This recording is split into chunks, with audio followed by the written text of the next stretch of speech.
Gracias. Bueno, y hoy día estamos con nuestro amigo y colega José María Regalado. Muy buenos días por acá, buenas tardes por allá. Qué bueno de verte. Muy Ya buenas, después Carolina. de un tiempo ya de nuestro anterior congreso, este congreso ya un año, creo ya es un año. Sí, Wow, se pasa rápido el tiempo, es como si fuera ayer, ¿no? sí pasa rápido, sí. Nada, encantado de estar por aquí, una vez Bueno. más. Les comentaré un poquito de José María Regalado. Él es consultor en transformación digital para el tercer sector, experto en competencias digitales y domina la IA generativa, prompt designer, es trabajador social, maneja su página web de José María Regalado. Entonces ahí también brinda capacitaciones y el día de hoy está presente aquí en el tercer congreso de Trabajo Social Capa 2024 y estamos muy contentos, José María, porque estés aquí con nosotros y nosotras. Genial, pues nada, un placer, Carolina, un saludo para todos, para todas, y vamos a por ello, vamos a hablar un poco de inteligencia artificial aplicada y en relación al trabajo social. Justo ayer estaba yo también de vuelos, así que noto esto del agotamiento que comentaba la compañera ahora mismo, así Sí, que, pero bueno, gracias esta también por temática estar hoy me da día, fuerza. gracias por estar hoy día porque yo sé que has estado viajando y yo pensé, y con esto de los cambios horarios hemos tenido ahí un poquito de movimiento, dificultad en el horario, pero yo te agradezco que a pesar de todo ese trabajo que tú Nada. vienes haciendo y te des el tiempo, el espacio de estar acá, de compartir tu experiencia, que realmente yo te agradezco, ¿no? Nada, aquí estamos para compartir. Bueno, pues si te parece, empezamos. Claro, empieza, Yo de una vez. estaré pendiente también de los comentarios por si hay alguna consulta. Voy a presentar, ¿vale? Voy a poner una presentación en la que me voy a ir apoyando. Vale, ya lo estáis viendo. Ok. Vale, pues nada, vamos a hablar de inteligencia artificial. Esto es la palabra de moda en los dos últimos años, desde que surgió ChatGPT con OpenAI y lo revolucionó todo, ¿no? Una de las reflexiones que me gusta lanzar cuando estamos en estas formaciones es que empecemos a distinguir cuando hablamos de inteligencia artificial de qué estamos hablando, porque, por ejemplo, todo lo que vemos ahora mismo en pantalla, desde un coche autónomo, un robot como los de Boston Dynamics, Atlas, la identificación radiográfica de tumores o Google Lens, son herramientas de inteligencia artificial. Son herramientas que se basan en un aprendizaje de una máquina y un cálculo, un probabilístico generalmente, de conclusiones. Pero ¿qué diferencias hay entre las inteligencias artificiales que se han puesto de moda en los dos últimos años, las que ya llevan entre nosotros y nosotras mucho tiempo, ¿no? A mí me gusta centrarme en la inteligencia artificial que lleva entre nosotras mucho tiempo, porque es la que más afecta a día de hoy a los factores de vulnerabilidad social, a las personas que están en riesgo de exclusión o que están sufriendo situaciones complejas. ¿Por qué? Porque la IA de los dos últimos años está generando mucho hype, de ahí el título, ¿no? Está generando mucha expectación, mucho ruido, y es probable que de aquí a un tiempo, pues efectivamente empiecen a sustituirse muchos puestos de trabajo o que alguien que sabe manejar muy bien la IA te sustituya a ti y un largo etcétera. Pero no es 100% presente, salvo en casos muy específicos. Sin embargo, sí que ya hay muchas inteligencias artificiales y sobre todo algoritmos, que es en lo que se basan, que ya están afectando a las personas directamente y que por eso en profesiones como el trabajo social es importante que tengamos presentes, porque están siendo determinantes, ¿vale? Entonces, bueno, vamos a intentar dar luz a esto. Y para eso tenemos que entender que todo lo que tiene que ver con inteligencia artificial se basa en el concepto de deep learning y bueno, en definitiva, del aprendizaje de la máquina, que es lo que más está afectando. Ahora lo veremos. A mí el miedo que me da es que esto se convierta en el nuevo oráculo, que es lo que suele pasar con la tecnología. Tenemos una tendencia a interpretar la tecnología como algo neutro, como algo certero por naturaleza, cuando no es natural. Esto es una tendencia bastante habitual. Cuando algo viene dado por una máquina, parece que ya está filtrado y es adecuado. Y esto es muy peligroso. Y lo estamos viendo actualmente, ¿no? Por ejemplo, como con las IAs generativas tipo ChatGPT, pues una de sus características es que la alucinación. La alucinación es que se inventa cosas, para que nos entendamos. Y esto que es algo lógico, si entendemos cómo funciona y cómo se han desarrollado, o sea, es algo que está dentro de la normalidad, pero nos afecta plenamente. Entonces, quiero que rompamos esa lógica de que esa tecnología es como el oráculo, todo, ¿vale? Y veamos qué podemos hacer en este contexto, ¿vale? Lo voy a poner en un vídeo muy corto. Es un minuto, lo explico yo mismo. Lo que no sé es un segundo que voy a contrastar que he puesto el audio, ¿vale? No vaya a ser que no lo escuchéis y de poco servirá. Vale, compartimos. Vale, aquí lo tenemos. Bien, le doy al play y os pongo un ejemplo en un minuto muy rápido de lo que estoy hablando aplicado al contexto del trabajo No social. tienes claro qué puede aportar la inteligencia artificial al trabajo social, pero en tu día a día te sientes abrumada por la burocracia. Necesitas más tiempo para dedicar a las personas. Te muestro un ejemplo de lo que la inteligencia artificial supondrá próximamente para el trabajo social. Marta es trabajadora social y pasa su día realizando entrevistas presenciales y telefónicas para valorar situaciones de vulnerabilidad social. Pili AI, su compañera IA generativa, mediante un micrófono integrado en la mesa realiza la transcripción, resumen e incorporación de dicha información a la base de datos. Le facilita un listado con toda la documentación e información que se suele pedir habitualmente para realizar la valoración. Mientras tanto, Marta conversa con la persona atendida. En ese momento, Social AI, la IA predictiva de la base de datos, analiza la información y devuelve a Marta un informe con los indicadores clave identificados según el protocolo, para que pueda realizar un diagnóstico social adecuado. Además, le sugiere las dos resoluciones porcentualmente más habituales realizadas en un total de 314 casos similares anteriores en el mismo territorio para acompañar su diagnóstico social. De esta forma, Marta realiza el diagnóstico e indica una serie de parámetros clave para que Pile AI redacte el informe social, que posteriormente revisa, adapta y envía a Marta. Mientras lo envía, Pili AI le ha reservado en su calendario una supervisión del caso e integrado en el CRM para que no se solape con otras tareas del equipo. Estas herramientas no son el futuro, son... No tienes claro... Bueno, pues esto era una pequeña muestra, quería transmitir una pequeña muestra con un caso práctico de lo que va a suponer en un corto espacio de tiempo para una profesión como la nuestra y para profesiones similares la inteligencia artificial y lo que ya supone en otros contextos a día de hoy. La cuestión es que la inteligencia artificial y todo tipo de máquina y algoritmos se va a integrar, se va a mimetizar en un formato de asistencia para nuestro trabajo diario. Va a ser un apoyo permanente, no una sustitución. Yo creo que esto es muy importante que lo tengamos en cuenta. ¿Qué pasa? ¿Que en qué situación estamos ahora? Hay mucho debate, hay mucha propuesta incluso formativa que se está orientando a que aprendamos a usar las IA generativas que están de moda en los dos últimos años, ChatGPT, Gemini, Copilot, etcétera, etcétera. Y el problema que tiene esto es que esas IAs a día de hoy no tienen la madurez y no cumplen con determinadas cuestiones, por ejemplo, relativas a la protección del dato, que deberían de tener para poder aplicarlo en nuestro día a día. Lo más realista es que pensáramos en IAs aplicadas a la gestión de nuestras bases de datos y a la gestión de los casos, ¿vale? Por eso hay que diferenciar entre las IA predictivas y las IA generativas. Y eso es en lo que quiero empezar ahora, ¿vale?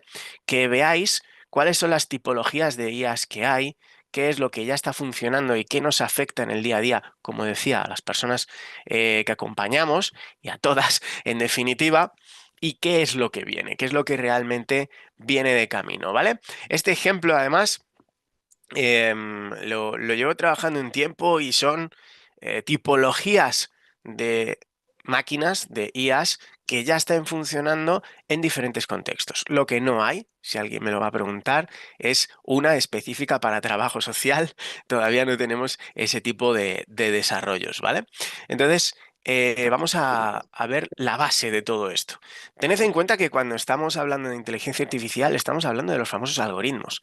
Estamos hablando de programas matemáticos que toman decisiones y que han sido programados para tomar esas decisiones, ¿no? Entonces, al final se basa, como el algoritmo más básico de todos, como ha empezado esto, en la lógica de if then else. Es decir, yo le digo a la máquina, si ocurre tal cosa, te programo para que entonces tomes esta decisión o hagas esta otra acción y de lo contrario hagas aquella otra acción, ¿vale? Al final es como un diagrama de flujo de un detonante, que es la acción, el input que inicia el proceso y tienen que pasar una serie de cosas, ¿vale? Entonces, esa es la base del algoritmo desde hace muchísimos años. Estamos hablando de algo que nos rodea desde hace décadas. Os pongo un ejemplo de cómo uno de los Señor, ¿por qué principales, ropa de esta manera?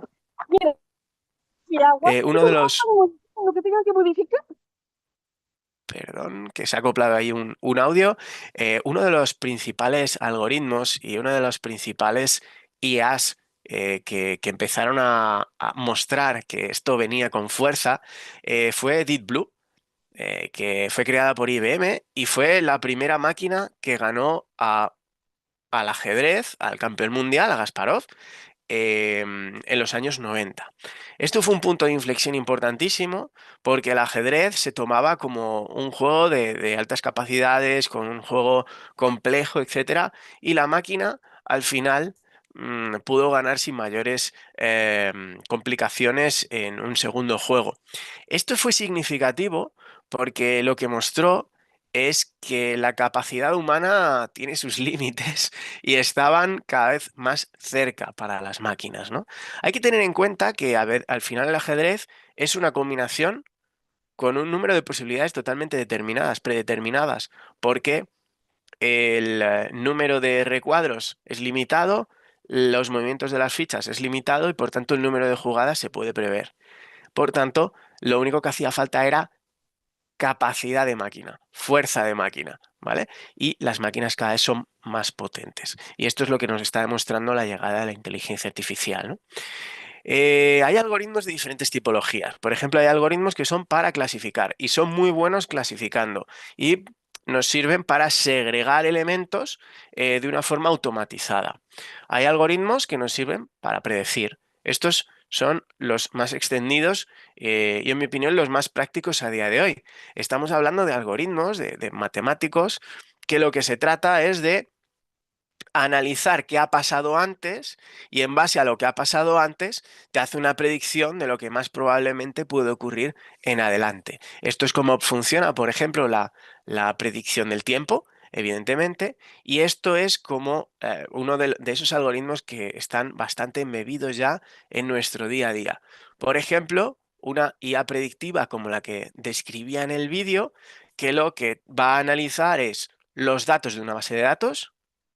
En nuestras profesiones usamos bases de datos y en casi todo ejercicio profesional usamos bases de datos donde metemos una serie de información y esa información está etiquetada, está clasificada, categorizada. Por tanto, toma esos datos, ve las resoluciones que ha tenido esos procesos y hace un cálculo probabilístico de cuál es la posibilidad más cercana de que ocurra según qué cosa. Por ejemplo, estamos trabajando con un caso y puede comparar las características principales de la persona con la que estamos trabajando con todas las personas que tienen características similares y que se han atendido anteriormente para analizar si están sistematizados los indicadores de exclusión, riesgo de vulnerabilidad de esa persona, para valorar cuáles han sido las propuestas de intervención en un diseño de intervención social, cuáles han sido las propuestas de intervención social más habituales con esos perfiles. Y por tanto, elaborar una propuesta que estadísticamente es la más probable que sea la acertada para intervenir con esa persona en un tiempo determinado, ¿vale? Dividiéndolo en determinadas acciones. Esto no quiere decir que los profesionales vayamos a hacer lo que diga la máquina, sino que nos va a ayudar a tener más datos disponibles para la toma de decisiones más adecuada a esa persona. Por supuesto, la profesional, el profesional seguirá siendo la persona que se encargue de concretar y especificar que en base a las circunstancias de esa persona que estamos atendiendo, esas propuestas de acción se adaptan adecuadamente por los matices, por los detalles, por nuestra visión holística, por esa capacidad de conectar lo humano con todo lo demás, por esa capacidad de tener una visión muy sistémica, muy analítica de lo que estamos haciendo, pero con una multiplicación absolutamente exponencial de la información que manejo a la hora de tomar decisiones. Nuestra mente tiene unas limitaciones, pero la máquina no. Y lo que quiero decir con esto es, imaginaos la experiencia que tiene una profesional que lleva 30 años trabajando en cualquier sector, no solo en el social, ¿no? Esa experiencia de 30 años es acumulativa para una persona, pero cuando la quiere transmitir a otras, se pierde muchísima información, muchísima. Y la persona nueva tiene que no empezar de cero, recoge una parte de esa formación, aparte de su trayectoria personal también, pero empieza a acumular experiencia. Y sabemos que cuando empiezas te falta experiencia y tienes que ir mejorando. Lo que trae de nuevo la IA es que esa experiencia es constantemente acumulativa, porque con una nueva IA se transmite toda la información anterior. No se pierde nada en el camino. Por tanto, vamos a tener un asistente virtual que nos ayude a hacer nuestro trabajo de una forma infinitamente más informada, estructurada, etcétera, etcétera. Y eso es un salto cualitativo increíble para poder dedicar nuestro tiempo plenamente a estar con las personas, a entrevistar a esas personas, a hacer acompañamientos, el factor humano y no tener que estar con los aspectos de carácter más burocráticos o que nos afecte menos, por ejemplo, que te atienda una profesional u otra, que esto también es algo muy significativo e importante. Y luego tenemos el tercer nivel, digamos, la tercera tipología de inteligencias artificiales que os quería mencionar, que tiene que ver con la lógica de las redes neuronales. Esto es más reciente, pero es como se están desarrollando a día de hoy las inteligencias artificiales. Y ojo, todos los días usáis inteligencias artificiales. Todos. Seguro que buscáis en Google, por ejemplo. El buscador de Google es una inteligencia artificial a día de hoy, es una red neuronal. El buscador de YouTube, está en todo nuestro entorno, ¿vale? Entonces, las redes neuronales, de lo que se trata es de que se ha complejizado bastante, se ha vuelto mucho más complejo lo que es el trabajo que hacen los algoritmos. Desde el if then else, que os decía antes, ¿no? El si pasa esto, haz esto, si pasa esto otro, haz esto otro. Desde eso, lo que han hecho es encadenar decisiones de esos pequeños algoritmos, encadenarlas para tomar decisiones y analizar datos de forma mucho más compleja. Y esto lo han basado en la estructura de las propias neuronas cerebrales. Muy vagamente, porque ni siquiera sabemos exactamente cómo trabaja nuestro cerebro, pero eso es de lo que se trata una red neuronal. Y es y es muy reciente, 2017, la estrategia en la que se hace a día de hoy esto en las inteligencias artificiales, que son los Transformers, que es algo que inventaron en Google, en DeepMind, en el apartado de estudio del aprendizaje profundo de las máquinas que tiene Google, aunque ahora le hayan pasado por la derecha otras empresas, pero es quien puso la semilla más reciente y relevante en todo esto. Fijaos, porque lo entendamos, esto de la red neuronal, que es en la que se basa todas las IA generativas, por ejemplo, que estamos usando a día de hoy, o todas las inteligencias artificiales que nos rodean, ¿vale? Ya que se salen de un algoritmo básico.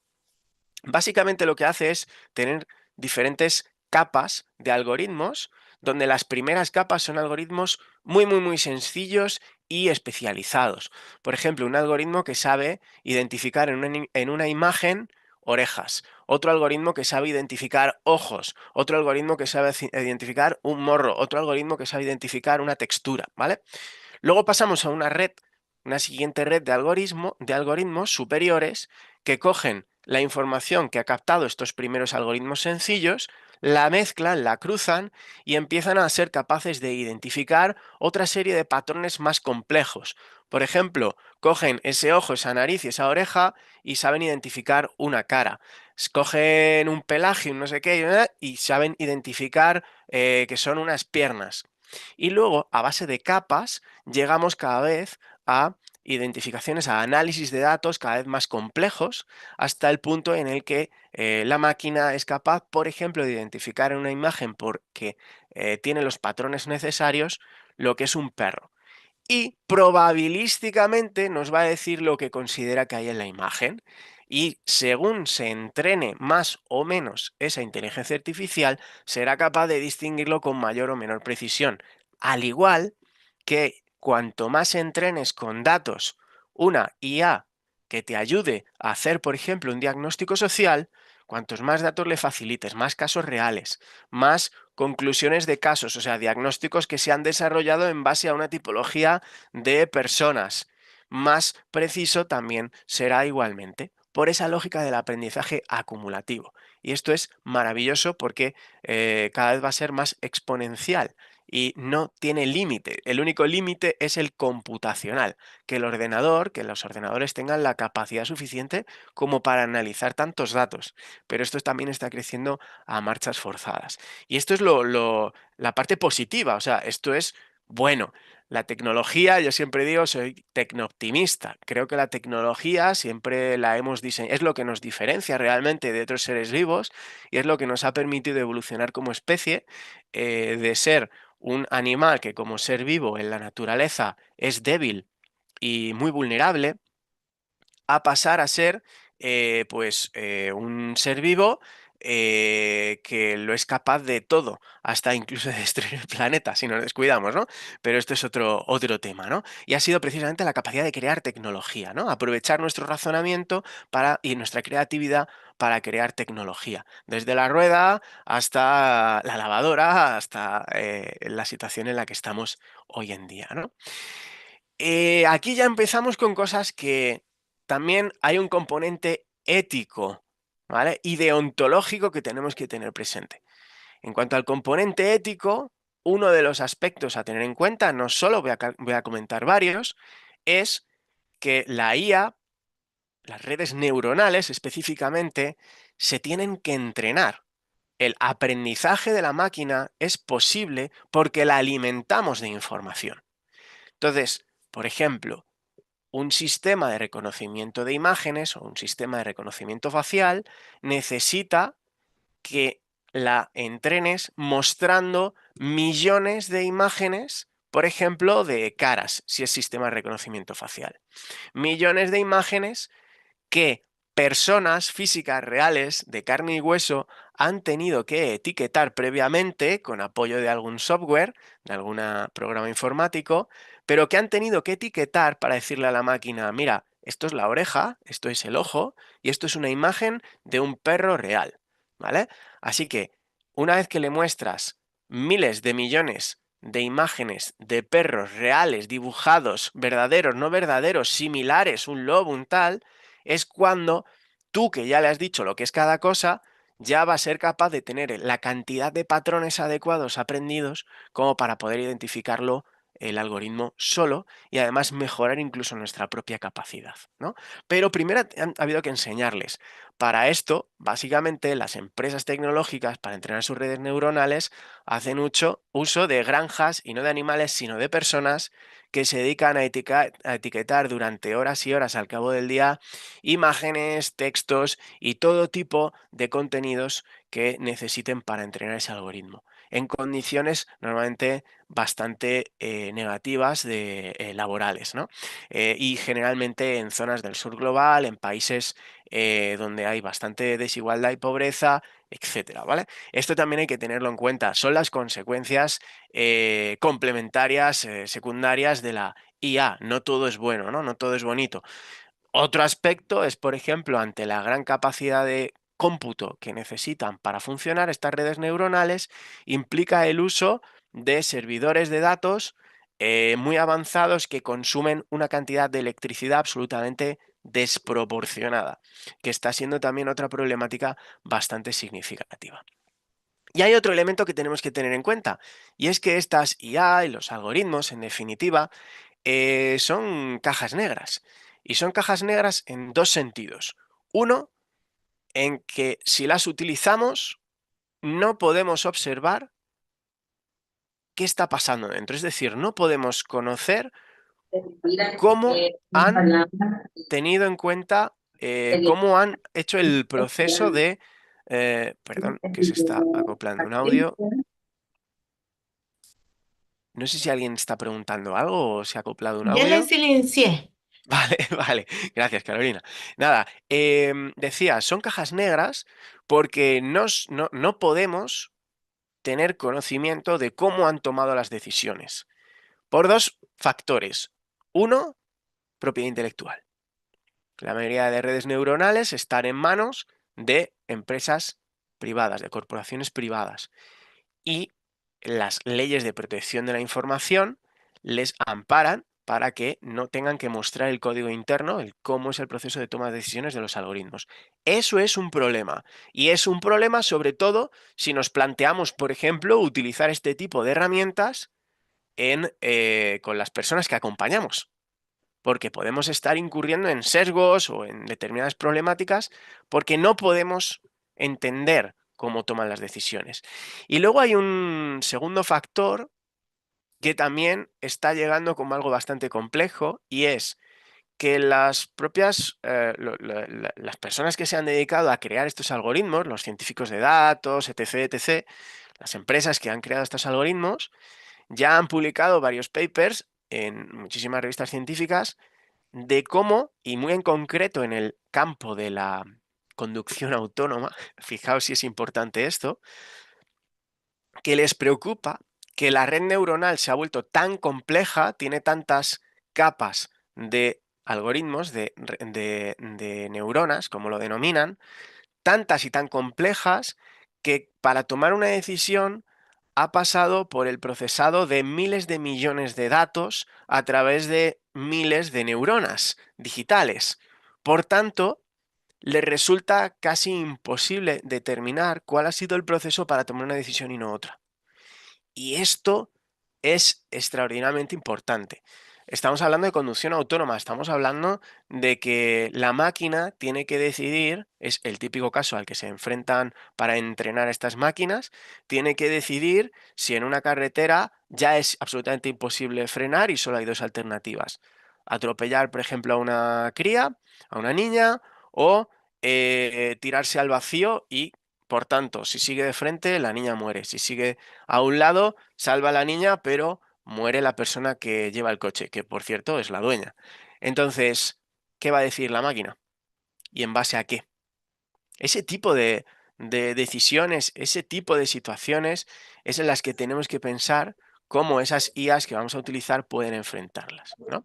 Y en eso están, en eso están. Y es problemático en cuanto que cuesta mucho entender, hacer la ingeniería inversa de entender cómo ha tomado la decisión, ¿no? Esto es otra de las cosas que os quería plantear. Y ahora el tema de los sesgos. O sea, el problema de la inteligencia artificial, además, es que como son entrenadas con información, con contenidos previos creados por la mano del hombre, por ejemplo, ChatGPT, que es algo que ahora os preguntaré si me lo podéis poner en el chat, quién ha usado y quién no ha usado ChatGPT, qué experiencia tenéis con esto. Si habéis usado ChatGPT o cualquier otra IA generativa, veréis un chatbot en este caso, veréis que hay un hándicap porque han sido entrenados con toda la información que hay en Internet. Toda la información que hay en Internet ha sido creada por personas y por tanto tienen importantes sesgos, sesgos cognitivos, sesgos... Bueno, pues esto es una realidad que se conoce desde hace mucho tiempo y que preocupa, ya que si yo no sé con qué información ha sido entrenada en detalle una IA y no puedo comprobar cuál es el proceso que le lleva a determinar una conclusión determinada, estoy en una situación de indefensión y de vulnerabilidad considerable si ese algoritmo, esa IA, tiene implicaciones en mi vida, ¿vale? Entonces, Esto es algo que está, vamos, estas noticias, algunas son de 2017, que yo creo que fue la determinante. 2017 fue el hito este que os digo de Google, y en ese mismo año surgió un estudio presentado en Science, una de las revistas científicas más relevantes del planeta, que explicaba cómo se estaba estudiando que la inteligencia artificial sí o sí tiene sesgos racistas, sexistas y de otra índole. ¿Por qué? Pues porque la información con la que se le ha entrenado tiene sesgos, porque las personas tenemos sesgos. ¿Qué pasa? Que cuando ese sesgo se integra en la toma de decisiones en la red neuronal, en la máquina, se está codificando ese sesgo, se está metiendo en el código de la propia máquina para su toma de decisiones y ese sesgo se perpetúa.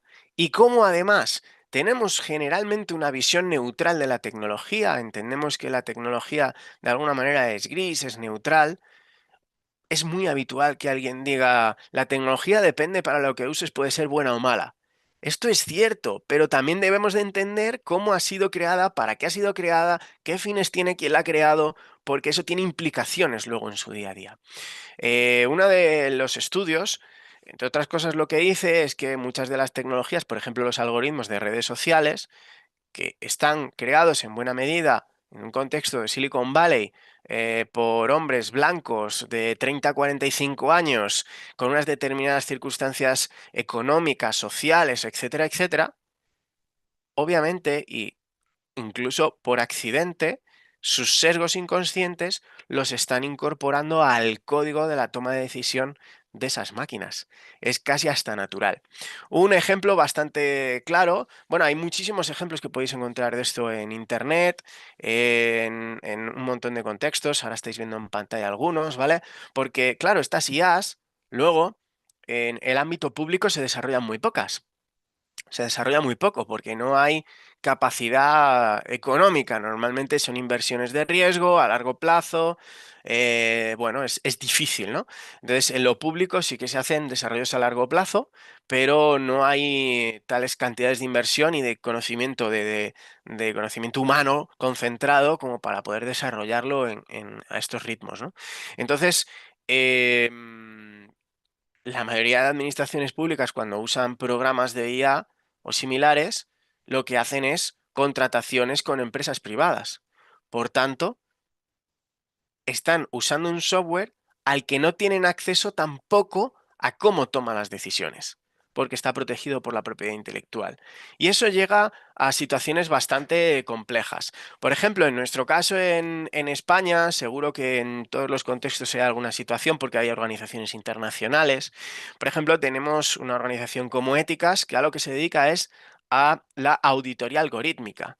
Es un papel en el que las profesionales del ámbito social, de los ámbitos humanistas, tenemos un papel fundamental y es en analizar cómo la toma de decisiones de esas plataformas, de esas tecnologías, afectan a la vida de las personas. Somos las personas especializadas en esto. Entonces, somos una figura valiosa en equipos multidisciplinares que sirvan para evitar estos sesgos en la inteligencia artificial, ¿vale? De hecho, las tecnológicas están contratando muchísimos perfiles humanistas. Lo que pasa es que suelen ir al contexto de la psicología, suelen ir al contexto de la filosofía, de la sociología, y creo que tenemos también, desde el trabajo social en este caso, que posicionarnos, ¿no? Y hacernos valer en este sentido.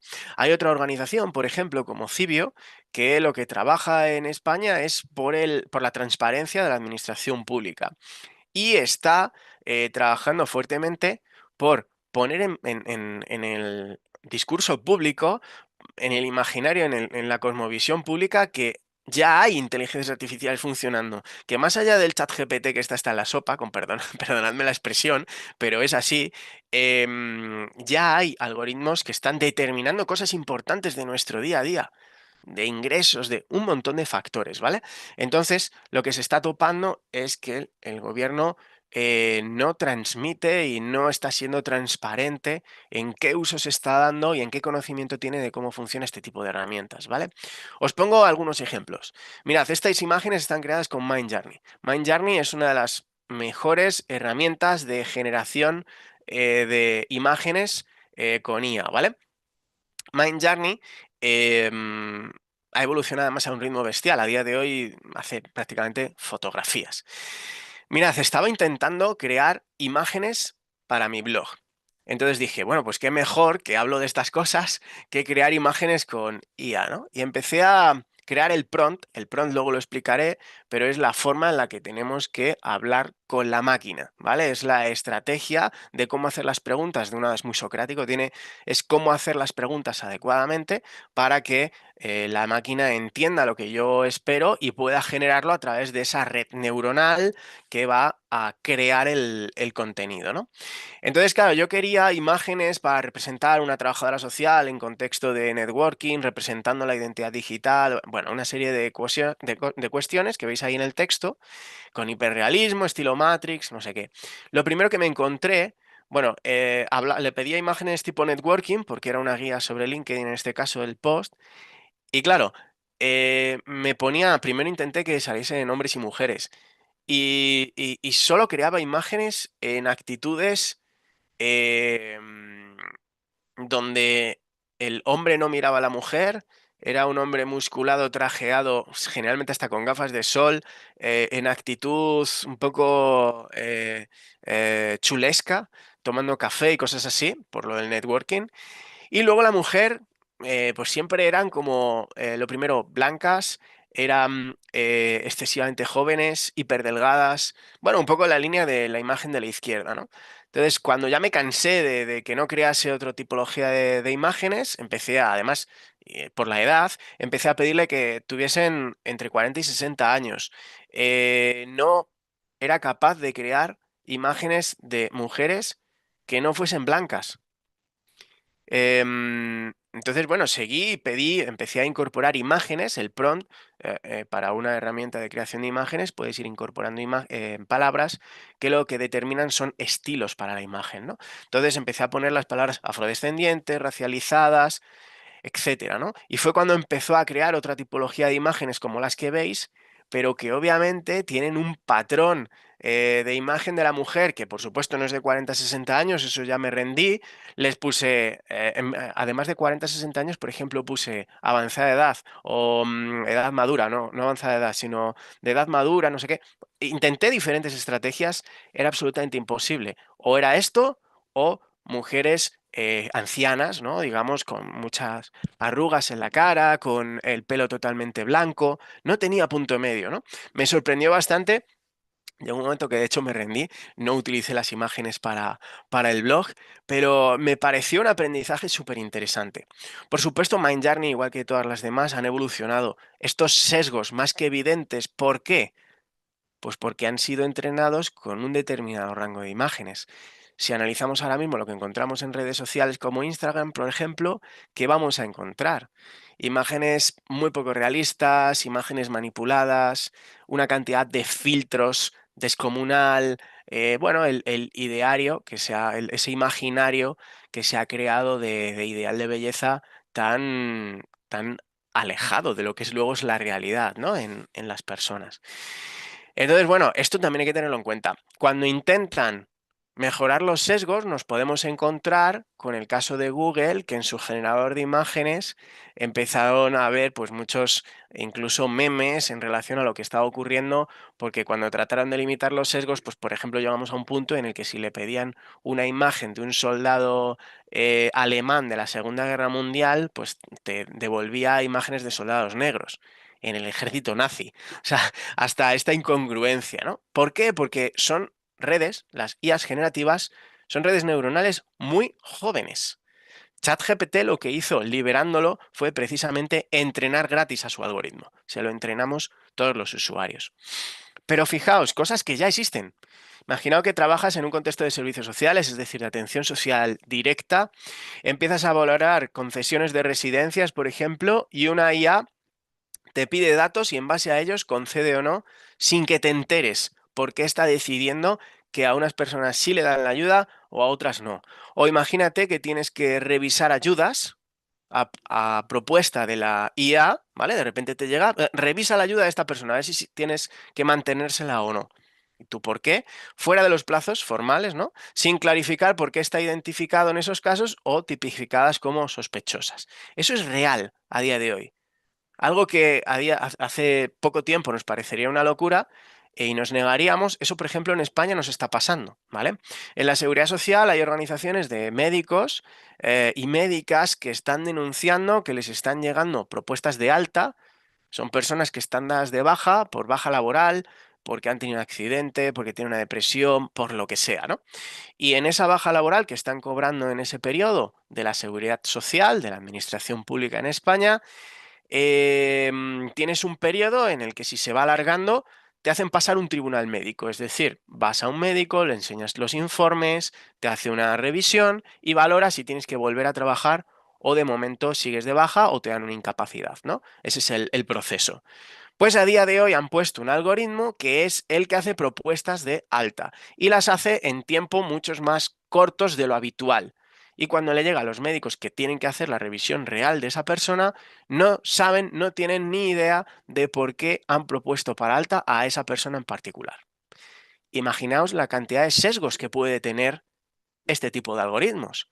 Imaginaos si está determinando que las personas que están de baja por depresión vamos a hacer revisiones más periódicas para revisar que esto sea así. Imaginaos que hay determinadas enfermedades que las tipifica como de bajo riesgo. ¿Quién sabe? Porque no lo podemos contrastar. Ni por la ley de transparencia, ni por ningún medio que existe aquí en España, no se puede contrastar. Esto es preocupante, esto es bastante preocupante, porque esto nos puede pasar en todos los contextos. Aquí, por ejemplo, las ayudas de bono social también funcionan de esta forma. Y el problema es que es software que no es de la administración pública, es contratado con empresas externas. No sé si conocéis que la empresa tecnológica y armamentística, pero sobre todo de carácter ciber, ¿no? Software, de inteligencia, los mayores desarrollos se desarrollan en Israel y bueno, aquí en España hubo mucha polémica por un software que se llama Pegasus, que desarrolla una empresa israelí y esta empresa israelí lo alquila mediante licencias, como cualquier otro software, a gobiernos y a cuerpos de seguridad de los diferentes estados para poder espiar con total impunidad móviles de personas. Es un software prácticamente indetectable, que no se libra a nadie, te lo dicen todos los expertos en ciberseguridad. Es un software muy potente. Bueno, pues entre otros, en España, por ejemplo, ese software tiene licencias porque es abierta la contratación, es pública, esa se puede ver, y tienen licencias tanto los cuerpos de seguridad como Hacienda para, para todo lo que tiene que ver con posibles fraudes fiscales, ¿no? Sin embargo, no tenemos ningún tipo de desarrollo de IA para agilizar procesos de ayuda en casos de extrema vulnerabilidad. Y no existe ningún software de este tipo, ¿no? ¿Por qué invertimos desde un punto y no desde otro, ¿no? Y hasta qué punto este software puede vulnerar la privacidad de la gente por sospechas o determinadas circunstancias, ¿no? ¿Qué sesgos pueden tener? O sea, la auditoría algorítmica es una necesidad hoy por hoy, no una idea, ¿no? Y tenemos que analizar también otros riesgos a los que nos enfrentamos, es que tenemos que tener presente que la IA puede tener, y mezclado con robótica, por ejemplo, y mezclado con otras funcionalidades, puede tener muy buenas aplicaciones, como en la atención al envejecimiento, a la soledad no deseada, etcétera, que es maravilloso, a los rescates. Acabamos de sufrir una tremenda semana en España con una dana que ha arrasado literalmente algunos pueblos de la costa valenciana y en otros territorios con muchos muertos. Y este tipo de tecnología pues, puede ayudar mucho en estos procesos, ¿vale? Pero también incluso las mismas tecnologías se pueden aplicar para cuestiones armadas, para los ejércitos, para guerras y para otras situaciones, como por ejemplo la vigilancia programada, etcétera, etcétera. Entonces, bueno, tenemos que ver qué impacto tiene cada tecnología en cada momento. La IA generativa, centrándonos ya en esto, hemos visto que hay IAs predictivas, hemos visto que hay IAs de clasificación, etcétera. Hemos visto lo que es la red neuronal, y la red neuronal es lo que ha dado paso a las IA generativas, gracias a el lanzamiento de ChatGPT a finales de 2022. Esto ha sido un boom y de hecho ganó por goleada la capacidad de tener un número superior a 1 millón de usuarios en una semana, creo que tardó, no, en 5 días justo, ChatGPT. Esto también es importante tenerlo en cuenta. Fijaos, lo que trae la IA generativa que estamos usando hoy en día es el aprendizaje de la máquina, como ya hemos comentado. Esto es un proceso súper complejo que integra un montón de especialidades de ingeniería, de desarrollo de software, de un montón de aspectos técnicos, todos aglutinados también con aspectos relativos a la filología, al estudio del lenguaje, a la ontología, que lo que hace es combinarlo para uno de los elementos clave, y es que la máquina sea capaz de entender el lenguaje natural, ¿vale? Ese ha sido el gran boom de la IA generativa, la capacidad de la máquina de interpretar el lenguaje natural y de poder comunicarse en ese mismo lenguaje natural. Ese ha sido el gran boom y el gran cambio. Pero claro, tenemos que tener en cuenta que estamos usando herramientas que se basan en la probabilidad, que se basan en tomar decisiones lo más cercanas estadísticamente a la realidad, pero en ningún caso reales. Y como son cálculos que se basan en su aprendizaje, es decir, en los datos, cada vez nos va a dar un resultado diferente, ¿vale? Por tanto, tenemos que entender estas herramientas, porque un chatbot no está diseñado para darnos respuestas estandarizadas y reales, sino que está diseñado para parecer inteligente, para parecer humano, para imitar al humano, y para eso es capaz de mentir, ¿vale? Entonces esto, cuando lo usamos, es muy importante que lo tengamos en cuenta. Bueno, estos son como las fases de la programación del lenguaje natural, ¿no? La interpretación del lenguaje natural, que es un proceso muy complejo, y quería ponerlo ahí un poco de ejemplo. Cada una de esos recuadros, imaginaos que es una especialidad diferente de la ingeniería, etcétera, donde hay especialistas en cada uno de esos elementos, y todos tienen que ser combinados para poder crear una máquina de este tipo. Una aclaración para que nos aventuremos y demos el paso a trabajar con estas herramientas, pero con unas determinadas precauciones. Tenemos que diferenciar lo que es los modelos originales, es decir, las redes neuronales que hay detrás de la herramienta que utilizamos. ¿Qué quiero decir con esto? La IA generativa tiene unos modelos fundacionales, que lo llaman, que son la red neuronal original, que OpenAI tiene una, Google tiene otra, Meta, es decir, Facebook tiene otra, Bloom tiene otra, Anthropic tiene otra, pues que no hay más. Por ejemplo, Microsoft, que tiene todo el desarrollo de Bing Chat, que luego llamaron Copilot, y que es una herramienta que está integrada ahora en el paquete de Microsoft 365, a nivel de ofimática, etc. Copilot trabaja con la red neuronal de OpenAI, la misma que ChatGPT. Lo que tiene es una capa de personalización que lo adapta al contexto en el que estés trabajando.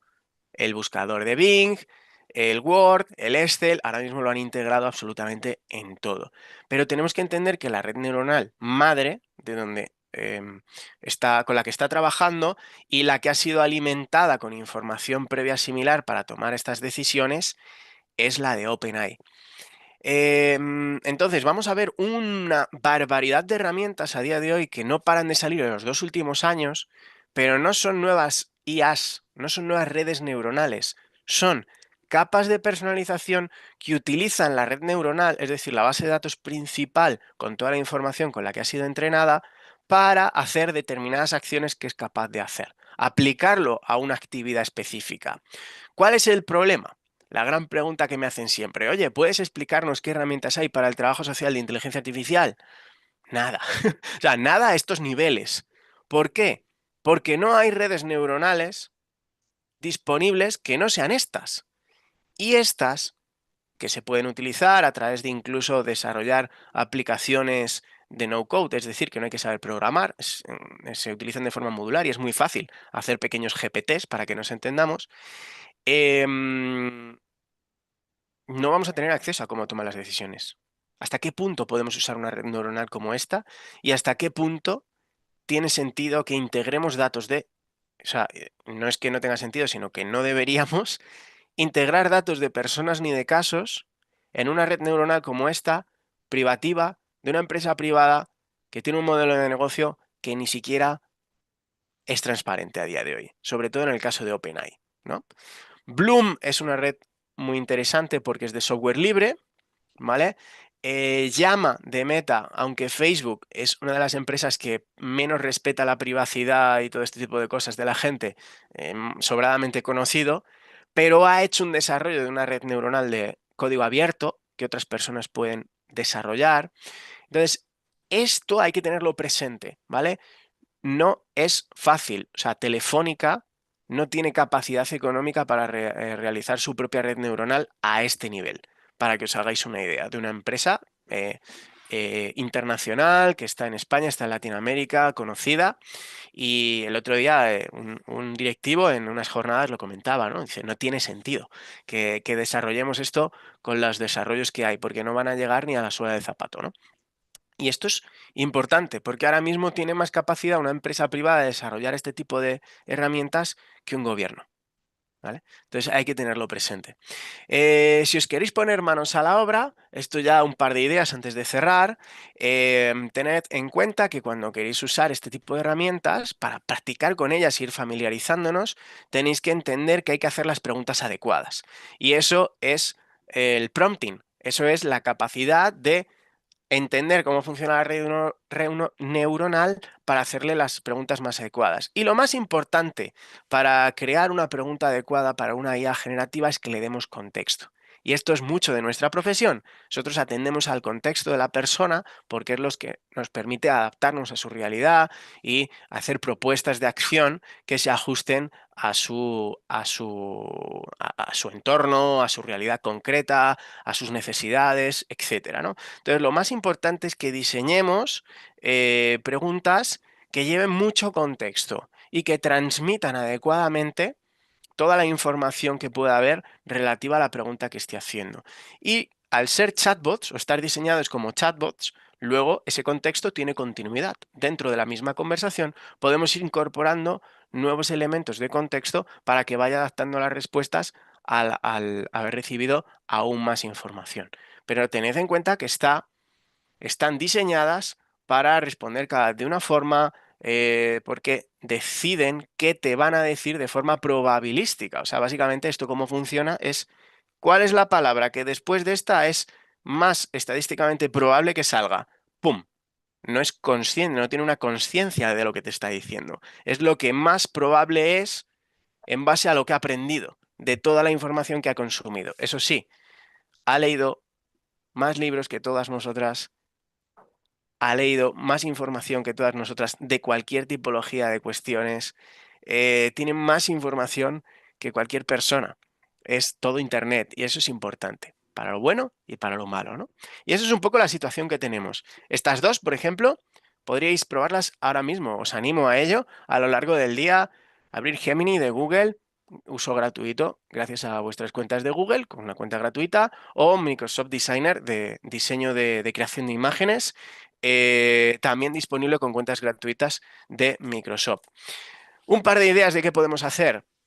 Hay herramientas de no-code que nos permiten usar esas redes neuronales para crear pequeñas aplicaciones. Por ejemplo, un chatbot, pero que esté específicamente creado para una temática. Por ejemplo, la versión de pago de ChatGPT te permite darle contexto. Entonces le puedes explicar cuál es tu trabajo, cuál es el target al que te diriges, es decir, los grupos de interés a los que te diriges y toda una cantidad de características. O, por ejemplo, le puedes nutrir de información nueva. ¿Quieres que te ayude a identificar o incluso hacer un diagnóstico, lo que sea? Le puedes dar tú la información, subida de PDFs, vídeos, etcétera, para que tenga esa información presente a la hora de devolverte las respuestas. Y de esa forma personalizamos esa herramienta para utilizarla. Pero ojo, nunca integréis datos personales, datos sensibles de la gente, porque no está ajustada estas plataformas a cumplir las normativas vigentes en ningún lado. Esto nos afecta mucho en Europa porque hay más regulación, pero es importante que sepamos proteger la información de las personas que acompañamos. Y ChatGPT de pago, yo os lo recomiendo. ChatGPT o cualquier otra, ¿no? Pero que probéis alguna herramienta en algún momento de pago es importante, porque por lo que nos cuesta tomar algo con alguna amistad o cenar un día fuera, es el coste de probarlo durante todo un mes y, sobre todo, es infinitamente más potente la versión de pago que la gratuita. Por eso os digo que si os animáis a probar, creo que a veces hay que rascarse un poquito el bolsillo, obviamente quien pueda, ¿no? Así que bueno, le pasaré a Carolina la presentación por si la queréis, para la gente que se ha inscrito. Ahí tenéis mis datos si alguien quiere preguntar cualquier cosa. Y nada, respondo todas las preguntas si hay tiempo, Carolina, que queráis. Y ha sido un placer. Gracias. El placer es nuestro, José María, realmente excelente tu presentación como siempre. Yo no sé cómo haces con tanta información, realmente uno, yo ya no tengo manos, necesito mis asistentes digitales, de verdad. Sí, El sí, sí. ChatGPT me ayuda un montón, me ayuda, él es mi Sí. primer asistente, pero Ujú. me faltan más herramientas, conocer y todo lo que tú nos has dicho, pues nos ayuda a los trabajadores sociales, a todos los profesionales en realidad. A ver, colegas, a ver cuáles son sus preguntas para nuestro amigo José María. Mira, hay una justo. Sí. ¿Juliana? Teresa, me parece. Sí, Teresa ha puesto una en el chat. Teresa dice, excelente ponencia, me aclaró varias dudas. A principios de año se dio una polémica en La Paz, Bolivia, ya que un juez usó la IA para dictaminar un caso complicado. Me resonó lo que dijo que es creado por humanos y te puede mentir. Gracias, acaba por convocar a exponente tan alto nivel. Y a Natalia dice, muy interesante ponencia. Sí, mira, este es un caso que viene genial, Teresa, muchas gracias, porque en uno de los contextos en los que ya se usan algoritmos para toma de decisiones es en juicios rápidos, por ejemplo, los Estados Unidos. Esto ya está pasando. Y un contexto muy habitual es en las prisiones. Para decidir si a una persona se le da la libertad provisional, o sea, el tercer grado, en este caso, sería el que puedan salir, se usan algoritmos. Y entre esos algoritmos ya hay innumerables quejas de organizaciones ciudadanas porque están sesgados, ¿no? Y se ve, por ejemplo, en los Estados Unidos cómo estadísticamente se conceden muchísimos menos terceros grados en mismas situaciones o incluso situaciones menos complejas de personas afrodescendientes, por ejemplo, ¿no? En el ámbito jurídico ya se está utilizando, tanto desde la abogacía como desde la figura de los jueces y las juezas. Y es complejo porque una IA de estas no la puedes utilizar, pero sí que hay algoritmos oficiales contratados por las administraciones públicas. ¿Cuál va a ser siempre el problema? Que nadie te va a dar a conocer cuál ha sido el proceso para la toma de decisión de esa IA. Eso es en lo que se basa la auditoría algorítmica y eso os recomendaría no solo a las personas que os he comentado, la organización de éticas con Marta de España, sino Katy O'Neill, Joy Buolongwani. Hay un montón de gente que de hecho han creado la red, hay una red internacional de auditoría algorítmica que está trabajando para promoverlo con las administraciones públicas y que no nos afecte a la ciudadanía un uso inadecuado de una IA por un gobierno, sea por interés dentro del gobierno o sea por desconocimiento dentro del gobierno, por estar contratando un servicio sin saber qué consecuencias tiene, ¿no? Entonces es bueno que sigamos avanzando con esto, pero sin precipitarnos, ¿no? Y sobre todo con transparencia. O sea, la auditoría de algoritmos tiene que ser una realidad cuanto antes, porque si no, nos afecta a todas las personas. Así es, aquí hay otro comentario por YouTube. Acá nos dice Víctor Flores, en la revolución industrial pasó lo mismo, mucha gente sin trabajo Hoy siglo XXI, la revolución tecnológica pasará lo mismo y será peor. Todos vigilados, lo panóptico es el daño colateral del sistema. Sí, la revolución industrial, por ejemplo, se cargó la figura de la artesanía, aunque perdura en nuestros tiempos, pero obviamente transformó todos los procesos productivos y con ello los trabajos, ¿no? Esto es algo natural y esto va a pasar y ya ha pasado. O sea, hay en las fábricas, o sea, ya hay más robot que personas siempre, ¿no? Pero también han surgido otros trabajos. La cuestión, y para mí más importante, es que eso no lo va a frenar. O sea, esto no se va a frenar porque elimine trabajos, ya aparecerán otros. Si analizamos la historia, pues han ido apareciendo muchos a la par que desaparecían otros, ¿no? Esto obviamente sí que va a generar situaciones de vulnerabilidad importantes, por ejemplo, personas que nos encontremos sin oportunidades laborales, con una experiencia de 30 años que no pueden aplicar en nada, ¿no? Porque ha sido totalmente, porque ahora es totalmente innecesaria.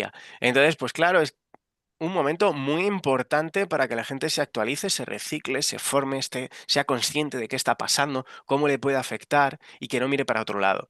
Estamos en esa, estamos embebidos en esto. Esto no hay quien lo pare ya. Entonces, pero es muy buena reflexión, por supuesto que sí. Acá Muchas también otro gracias. comentario en YouTube, dice José Luis Carcedo. José Ujú. María, ¿podrías entonces hacer informes sociales directamente desde la entrevista?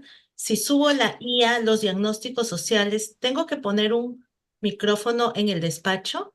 No, esto es un supuesto de cómo podríamos aplicar la IA próximamente, pero esto a día de hoy, con las IAs accesibles que tenemos, ChatGPT y compañía, esto no es legal.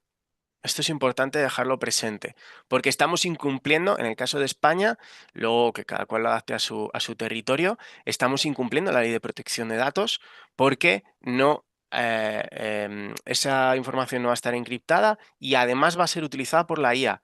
Que no se nos olvide, estamos entrenando gratuitamente las redes neuronales de las empresas que acabo de mencionar.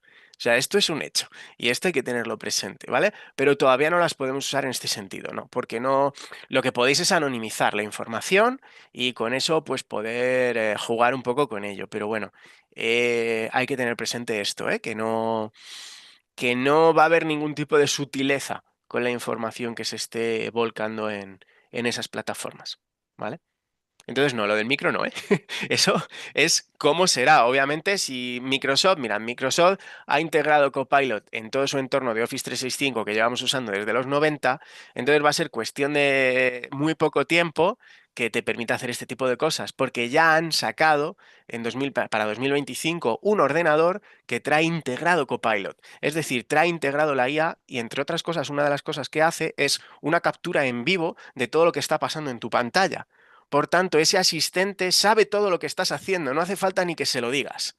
O sea, esto ha sido un boom. El COVID aceleró 10 años la transformación digital y ahora esto no hay quien lo pare. Se ha abierto la caja de Pandora y ahora la regulación es curioso porque estamos en Estados Unidos, en Asia, se está desarrollando, ¿vale? En otros países está el tema de la parte de los materiales que permiten los microchips, etcétera, etcétera, que permiten que esto funcione. Pero luego, donde estamos regulando es en Europa, que es donde no hay ningún tipo de desarrollo técnico de IA, que estamos a años luz, de Estados Unidos, de China y de otros territorios, incluso de India o de muchos otros espacios, ¿no? Entonces, es un momento delicado, delicado, porque Estados Unidos no va a la par en regulación ni tiene intención. Quiere mucha más liberalización de esas empresas siempre y cuando luego les dejen puertas traseras, como han hecho con Facebook, con Google, con Microsoft en los últimos años, ¿no? Entonces, bueno, eh, podríamos seguir hablando de esto, pero no quiero robar tiempo a la compañera que empieza ahora. Sí, es que es muy positivo todo esto que indicas, ¿no? Pero también tiene su lado negativo y que necesita control definitivamente, ¿no? Y que en otros países no sabemos pues qué estará pasando a puertas cerradas, ¿no? Tantas Mm, cosas que vemos ahora, se ha disparado la tecnología, robots, ¿no? todo. todo. Y Sí, las sí, sí. normativas, los controles es Y la importante. regulación requiere sí o sí que sea internacional. Esto Internet ya nos lo ha dicho desde hace décadas. Entonces, si no hay regulación internacional no va a servir de nada. En China está todo capado, pero con una VPN te conectas a lo que quieras fuera. O sea, esto al final es así, ¿no? Entonces, si no hay acuerdo internacional, y estamos en una fase en la que cada vez hay más polarización, más segmentación, etcétera, entonces, bueno, vamos hacia un terreno que, bueno, ya veremos cómo es. Yo soy tecno-optimista, pero, pero no tonto, y creo que la cosa está complicada ahora mismo. Para las personas de a pie, al final, para las del día a día, ¿no? Y sobre todo para aquellas que sufren vulnerabilidad, que tienen bastante indefensión ante estas circunstancias. Claro, pero con estas tecnologías, al menos en esa parte, también podríamos ayudarlas, ¿no? A estas Sin personas duda, una gran ayuda. sin Muchísimas duda. gracias, José María. Realmente nos has regalado Gracias. un tiempo precioso, todas estas nuevas experiencias, nuevas tecnologías. Cada año nos haces abrir nuestra mente a nuevas cosas, a nuevas creaciones y te felicito por el trabajo que estás haciendo, de las Muchas gracias. capacitaciones en digitales también y lo que estás haciendo allá en España. Muy, muy buena tu trabajo por allá. Te felicito. Muchas Gracias. Muchas gracias, gracias. José María. Pues un placer. Ok.